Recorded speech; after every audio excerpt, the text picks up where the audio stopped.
नमस्कार दोस्तों। एक बहुत प्यारा शिव विवाह गीत प्रस्तुत कर रही हूँ। गीत पूरा सुनिएगा और कमेंट करके बताइएगा कैसा लगा।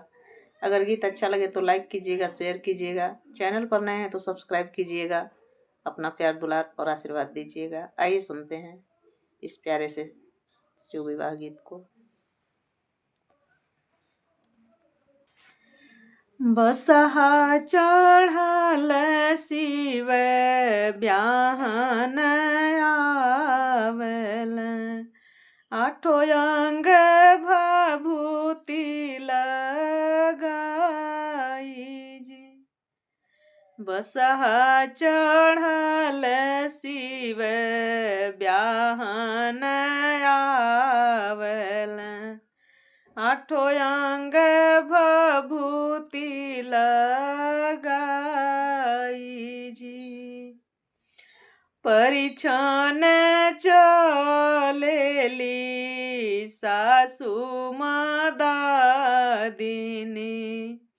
साप बिछी छोड़ फुफकार जी। परिछन चलेली सासु सोहागिनी, नगवा छोड़ेला फुफकार जी।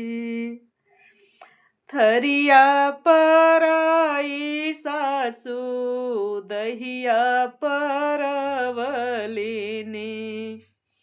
घर में चलेली मन मारी जी। थरिया पराई सासु दहिया परवलिनी, महले चलेली मन मारी जी। ऐसन बौरा है बरसे गौरा ना बियहब, बालू गौरा राई है कुंवर जी। ऐसन तापसी बरसे गौरा ना बियहब, बालू गौरा राई है कुंवर जी। कलसा ओलत देई बोलेली गौरा देई, सुनि शिव अरज हमार जी। कलसा ओलत देई बोलेली गौरा देई, सुनि शिव अरज हमार जी।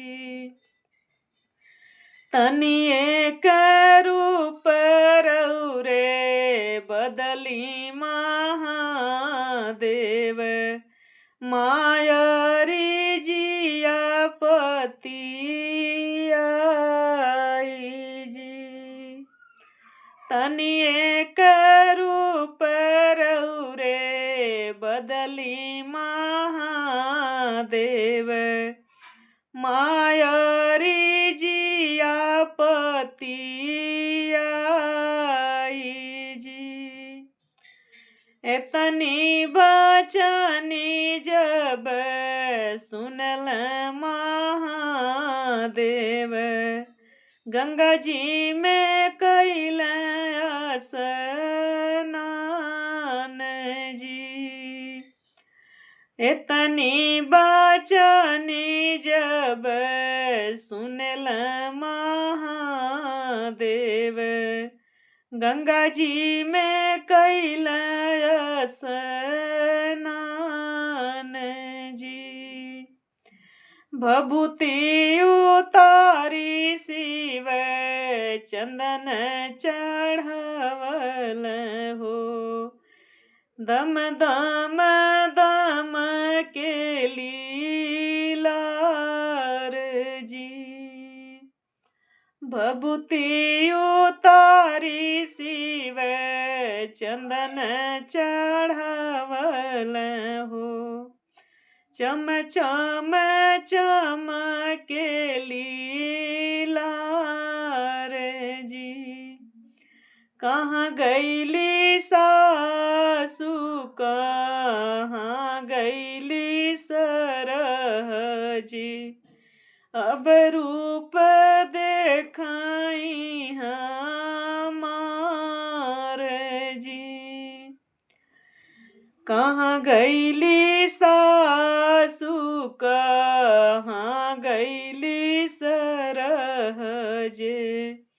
अब रूप देख हमार जी। ऐसन शिव जी से गौरा हम बियहब। धिया जोगे मिलल दमाद जी। ऐसन शिव बर से गौरा हम बियहब। धिया जोगे मिलल